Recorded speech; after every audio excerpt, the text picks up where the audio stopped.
ಸ್ನೇಹಿತರೆ ನಮಸ್ಕಾರ. ಉಡುಪಿ ಹಾಗೆ ದಕ್ಷಿಣ ಕನ್ನಡ ಬುದ್ಧಿವಂತರ ಜಿಲ್ಲೆ ಅಂತ ಕರೆಸಿಕೊಳ್ಳುವಂಥ ಈ ಜಿಲ್ಲೆಯಲ್ಲಿ ಇತ್ತೀಚಿನ ದಿನಮಾನಗಳಲ್ಲಿ ಈ ಹನಿ ಟ್ರ್ಯಾಪ್ ಪ್ರಕರಣಗಳು ಜಾಸ್ತಿ ಆಗ್ತಾ ಇವೆ, ಬೆಳಕಿಗೆ ಬರ್ತಾ ಇವೆ. ಈ ಹಿಂದೆ ಇಂತಹದೇ ಘಟನೆ ಆಗಿದೆ. ಅಂತಹ ಸಂದರ್ಭದಲ್ಲಿ ಈ ಕಾನೂನು ವ್ಯವಸ್ಥೆ ಎನ್ನುವಂಥದ್ದು ಸರಿಯಾದಂಥ ಕ್ರಮವನ್ನು ತೆಗೆದುಕೊಂಡಿದ್ದರೆ ಇಂತಹ ಘಟನೆ ಮತ್ತೆ ಮತ್ತೆ ಮರುಕಳಿಸ್ತಾ ಇಲ್ಲ. ಕಾರಣ ಯಾಕಂತ ಹೇಳಿದರೆ, ಈಗ ಇಂತಹದ್ದೇ ಒಂದು ಹನಿ ಟ್ರ್ಯಾಪ್ ಜಾಲಕ್ಕೆ ಸಿಲುಕಿ ಅಭಿಷೇಕ್ ಎನ್ನುವಂಥ ಯುವಕ ಪ್ರಾಣ ಕಳೆದುಕೊಂಡಿದ್ದಾನೆ. ಹಾಗಾದರೆ ಈ ಘಟನೆ ಏನು? ಈ ಘಟನೆ ಬಗ್ಗೆ ಕಂಪ್ಲೀಟ್ ಆದಂಥ ಮಾಹಿತಿಯನ್ನು ನಾನು ನಿಮಗೆ ಕೊಡ್ತಾ ಹೋಗ್ತೀನಿ. ವಿಡಿಯೋವನ್ನು ಕೊನೆ ತನಕ ನೋಡಿ.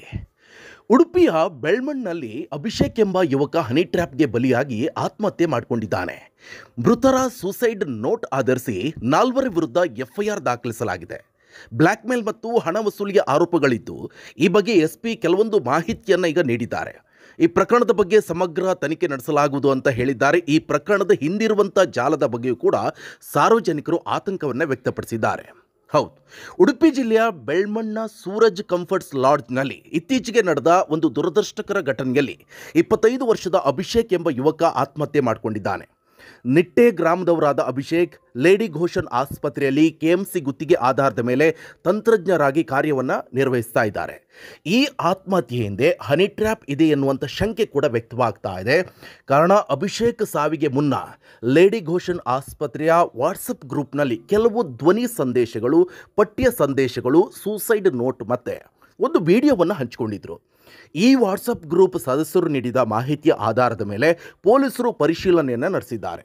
ಅಭಿಷೇಕ್ ಬರೆದಿರುವಂಥ ಸೂಸೈಡ್ ನೋಟ್ನಲ್ಲಿ ಆಘಾತಕಾರಿ ವಿಷಯಗಳು ಬಹಿರಂಗವಾಗಿವೆ. ಅದರಲ್ಲಿ ಒಬ್ಬಳು ಯುವತಿ ಮತ್ತು ಆಕೆಯ ಸ್ನೇಹಿತರು ಖಾಸಗಿ ಸಮಯದ ವಿಡಿಯೋಗಳನ್ನು ಮಾಡಿ ಬ್ಲ್ಯಾಕ್ ಮೇಲ್ ಮಾಡಿ ಹಣ ವಸೂಲಿ ಮಾಡ್ತಾ ಇದ್ರು.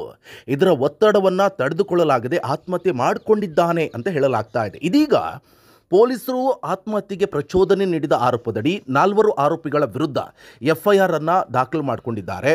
4 ಪೈಕಿ ಈಗಾಗಲೇ 3 ಆರೋಪಿಗಳನ್ನು ಗುರುತಿಸಲಾಗಿದ್ದು, ಅವರ ಮೊಬೈಲನ್ನು ವಶಕ್ಕೆ ಪಡೆದು ಅದರ ಪರಿಶೀಲನೆ ಕೂಡ ಮಾಡಲಾಗ್ತಾ ಇದೆ. ತಾಂತ್ರಿಕ ಪರೀಕ್ಷೆ ಅಂತ ಹೇಳಿದ್ರೆ ಈ FSLಗೆ ಕಳುಹಿಸಲಾಗಿದೆ. ಮೃತ ಅಭಿಷೇಕ್ನ ಫೋನ್ ಕೂಡ ವಶಪಡಿಸಿಕೊಂಡಿದ್ದು, ಅದರಲ್ಲಿರುವಂಥ ಫೋಟೋಗಳು ಹಾಗೆ ವಿಡಿಯೋಗಳು ಮತ್ತು ಸಂದೇಶಗಳನ್ನು ಸಾಕ್ಷ್ಯವಾಗಿ ದಾಖಲು ಮಾಡಿಕೊಳ್ಳಲಾಗಿದೆ.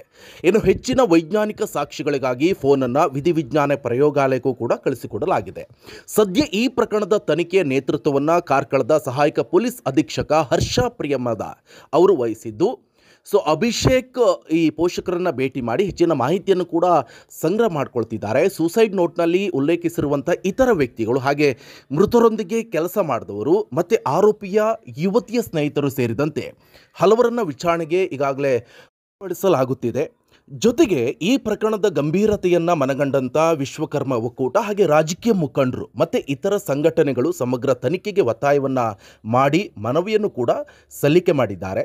ಇದು ಕೇವಲ ಒಬ್ಬ ವ್ಯಕ್ತಿಗೆ ಸಂಬಂಧಿಸಿದ ಪ್ರಕರಣ ಅಲ್ಲ, ಬದಲಿಗೆ ಇದೊಂದು ಜಾಲ ಇರಬಹುದು ಅಂತ ಅವರು ಆತಂಕವನ್ನು ಕೂಡ ವ್ಯಕ್ತಪಡಿಸಿದ್ದಾರೆ. ಉಡುಪಿ ಪೊಲೀಸ್ ವರಿಷ್ಠಾಧಿಕಾರಿಗಳು ಈ ಬಗ್ಗೆ ಮಾಧ್ಯಮಗಳಿಗೆ ಒಂದು ಮಾಹಿತಿಯನ್ನು ಕೊಟ್ಟಿದ್ದಾರೆ. ಆರಂಭವಾಗಿ ಇದು ಪ್ರೀತಿ ವೈಫಲ್ಯದ ಪ್ರಕರಣ ಅಂತ ಕಂಡು ಬಂದರೂ ಕೂಡ ಸೂಸೈಡ್ ನೋಟ್ನಲ್ಲಿರುವಂಥ ವಿಷಯಗಳ ಬಗ್ಗೆ ಸಂಪೂರ್ಣ ತನಿಖೆ ನಡೆಸುವ ಅಗತ್ಯ ಇದೆ ಅಂತ ತಿಳಿಸಿದ್ದಾರೆ. ಇನ್ನು ತಾಂತ್ರಿಕ ಸಾಕ್ಷ್ಯಗಳನ್ನು ಸಂಗ್ರಹಿಸಿ ಆತ್ಮಹತ್ಯೆ ಹಿಂದಿರುವಂಥ ನೈಜತೆಯನ್ನು ಪತ್ತೆ ಹಚ್ಚುವಂತಹ ಗಮನ ಹರಿಸಬೇಕಾಗತ್ತೆ. ಈಗಾಗಲೇ ಯಾವುದೇ ತೀರ್ಮಾನಕ್ಕೆ ಬರೋದಿಲ್ಲ.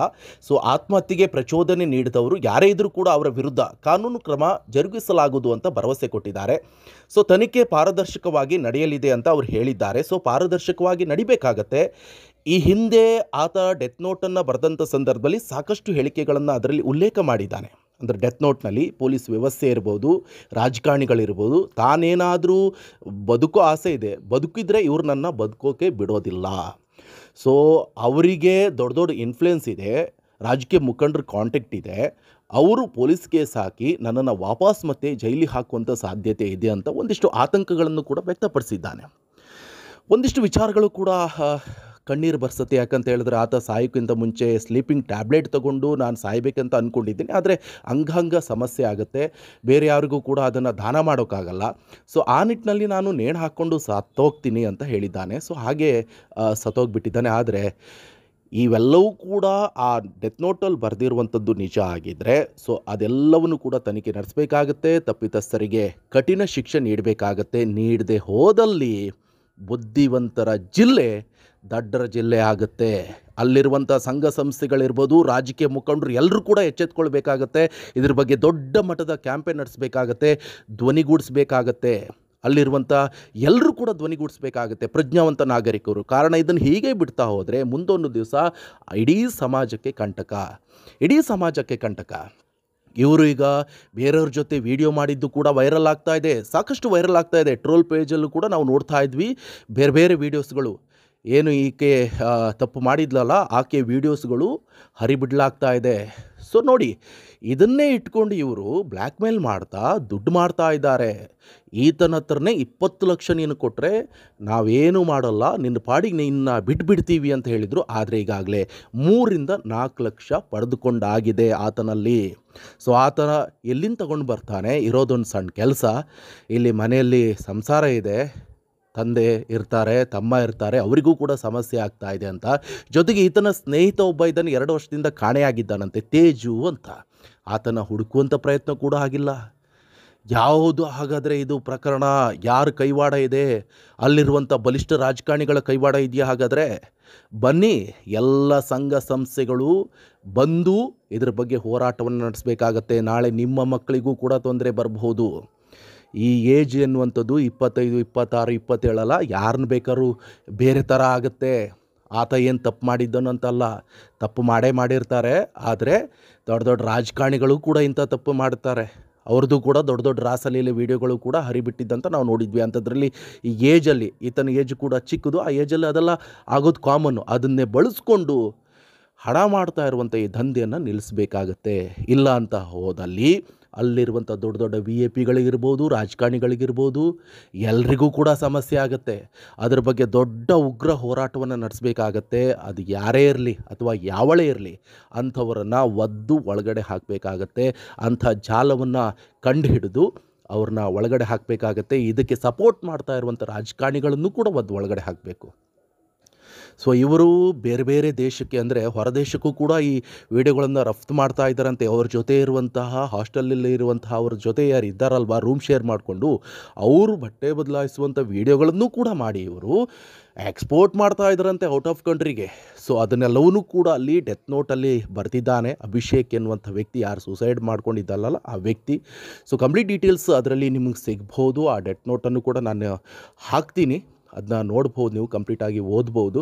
ಸೊ ಇದೆಲ್ಲ ವಿಚಾರಗಳು ನೋಡಿ, ಎಲ್ಲಿಂದ ಎಲ್ಲಿಗೆ ಬಂದಿದೆ ನಮ್ಮ ಸಮಾಜ.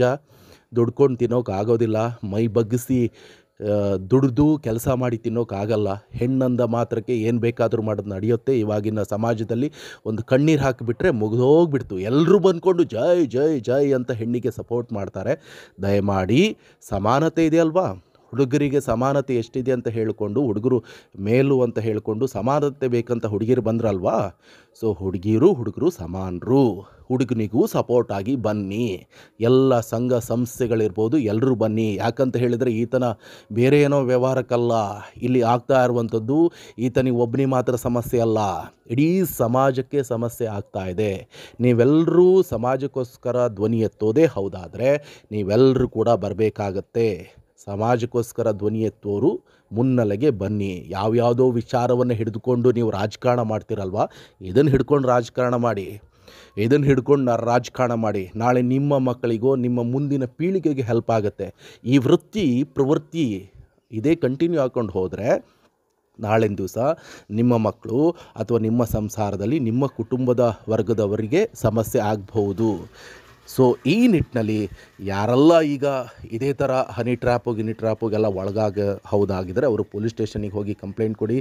ಏನೇ ಭಯ ಭೀತಿ ಎಲ್ಲವನ್ನು ಬಿಟ್ಟು ಕಂಪ್ಲೇಂಟ್ ಕೊಡಿ. ಸೈಬರ್ ಕ್ರೈಮ್ ಇದೆ, ಆ ವಿಡಿಯೋಸ್ ಕೂಡ ಡಿಲೀಟ್ ಮಾಡಬಹುದು. ಸೊ ಇಂಥ ಆಪ್ಷನ್ಸ್ಗಳಿದೆ. ಹೆದರಿ ಸೂಸೈಡ್ ಮಾಡ್ಕೊಳ್ಳೋಂಥ, ಆತ್ಮಹತ್ಯೆ ಮಾಡ್ಕೊಳ್ಳೋಂಥ ಪ್ರಯತ್ನಗಳನ್ನು ಯಾರೂ ಕೂಡ ಮಾಡ್ಕೊಳ್ಳೋಕೆ ಹೋಗಬೇಡಿ.